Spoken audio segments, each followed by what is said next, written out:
ইতিকাফের মধ্যে বসার অবস্থা কিছু কিছু কাজ আছে যেগুলো করা যাবে না, যেগুলো করা যাবে না। এমন 8টা কাজ, 8টা বিষয়ের কাজ আমরা ইতিকাফের মধ্যে বসার পরে আমরা করতে পারবো না। পাড়া প্রতিবেশী কেউ যদি অসুস্থ হয় তাকে দেখতে যাওয়া যাবে না। জানাজা নামাজের মধ্যে হাই স্কুল মাঠে জানাজা হইতেছে, আপনার ইচ্ছা করলে আপনি যেতে পারবেন না। স্ত্রীর সাথে মেলামেশা করা যাবে না। 4 নম্বর, ইতিকাফের মধ্যে বসলে রোজা রাখতে হবে। এই যে বললাম ইতিকাফের মধ্যে বসলে রোজা রাখতে হবে। 5 নম্বর, দুনিয়াবি কোনো কাজ করা যাবে না। দুনিয়াবি কাজ কি? এখন তো মোবাইল দিয়ে সব করা যায়। বাড়িতে কয়েকজন সিমেন্ট আসছে, রড আসছে, খবর নেওয়া যায় না? ওই ক্ষেতের মধ্যে আপনার সার দেওয়া হয়েছে কিনা খবর নেওয়া যায় না? বাজারে আজকে ইনকাম কত হয়েছে, আজকে ঘুষের টাকাটা বাড়িতে আসছে কিনা খবর নেওয়া যায় না? সব খবর নেওয়া যায়। দুনিয়াবি কাজ করা যাবে না। যুবক ভাইয়েরা বসলে ফেসবুকে সময় নষ্ট করা যাবে না। দাদারা বসলে তার ফেসবুক নাই, ভাইয়েরা যখন বসবে তারা তার ফেসবুক আছে, ফেসবুক চালানো যাবে না। ফেসবুক চালানো যাবে না। 7 নম্বর, ভাড়াটিয়া লোক আসে যে মহল্লার কেউ বসতে রাজি না, ইতিকাফের মধ্যে 10 দিন, এটা কেমনে সম্ভব?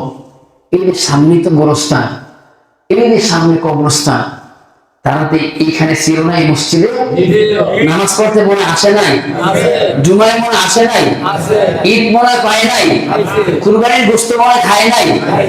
একদিন আমি আর আপনি আসবো, আমার সময়টা আপনার সময়টা আসবে, দিন দিন মাস মাস বছর কি বছর যুগ যুগান্তর শেষ হয়ে যাবে, তারপরও দুনিয়ার কেউ আপনার আমার খবর নেওয়া থাকবে না। এটা সুবহানাল্লাহ, কি বলেন? এই খবর নেওয়ার টাইম থাকবে না, সুযোগ থাকবে না। মানে মহল্লার কেউ যে বসবে ওই লোক নাই। এখন না বসলে সবাই গুনাহগার হবে।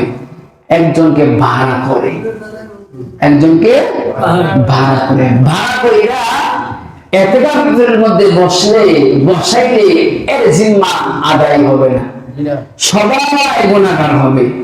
সবাই ভাড়াটিয়া মৌলবী আইনা ইতিকাফের মধ্যে বসাইলে ইতিকাফের হক আদায় হবে না। আরেকটা গুরুত্বপূর্ণ বিষয়, ইতিকাফের মধ্যে বসা অবস্থা বিড়ি সিগারেট খাওয়া যাবে তো? বুঝার বিষয়, দিনে তো নাই, দিনে তো না। এখন বিনা কারণে মসজিদ থেকে, এখানে কিন্তু অনেক মুফতি সাহেব আছে আলহামদুলিল্লাহ, বিনা কারণে মসজিদ থেকে বের হলে ইতিকাফ থাকবে? থাকবে ইতিকাফ? এখন আপনি তো আর সিগারেট মসজিদে খাইতে পারবেন না, বের হইতে হইব। এখন বলবেন যদি বাথরুম করা হয়ে যাইব না, যাইব তো বাথরুমে বসে খাওয়া তো যাইব, কারণ বের হইলে সমস্যা। বাথরুম স্ট্যান্ডার ছাড়া, ওদের স্ট্যান্ডার ছাড়া বের হওয়া যাইব না, তাই না? এখন সুযোগ তো আছে, রাস্তা তো আছে, বাথরুমে বসে আমরা শেষ করবো, এটা আপনার ইচ্ছা। কিন্তু এমনি মসজিদ থেকে বের হইয়া বিড়ি সিগারেট খাইলে সবার আমানতের খেয়ানত আপনি করবেন, সবার আমানতের খেয়ানত আপনি করবেন। আল্লাহ সুবহানাহু ওয়া তাআলা এই যে মুখতাসার 8টা নিষিদ্ধ কাজ বললাম, সকলকে বুঝে শুনে আমল করার তৌফিক দান করুন। আমিন।